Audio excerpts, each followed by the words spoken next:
डेटाबेसची script कशी तयार करायची. पहिल्यांदा SSMS उघडायचा, नंतर कनेक्ट ऑप्शनवरती डेटाबेस इंजिन कनेक्ट करायचं, त्यावरती तुझं सर्व्हर नेम टाकायचं आणि कनेक्ट करायचं.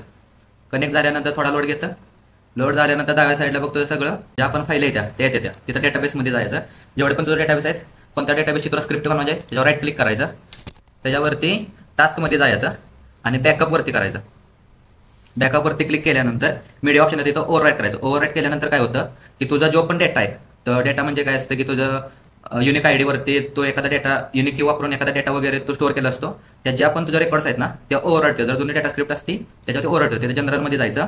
जर तुझं इथं पहिलं नाव असेल तर ते पहिलं रिमूव्ह करायचं आणि ॲडवरती क्लिक करायचं. ॲडवरती तुला विचारतं की फाईल कोणत्या लोकेशनला ठेवायचं आहे. लोकेशनला मी तर आता बघ सुरुवातीला D ड्राईव्हला ठेवणार आहे. D ड्राईव्हला आता एक्सपांड होतं. एक्सपांड झाल्यानंतर सपोज आता मला सॉफ्टवेअरमध्ये एक फोल्डर आहे, सॉफ्टवेअरवरती सिलेक्ट केलं आणि फाईलचं नाव घेतलं. फाईलचं नाव काय घेतलं 29/09/2025, कारण की 29 तारखेला व्हिडिओ मी बनवतोय.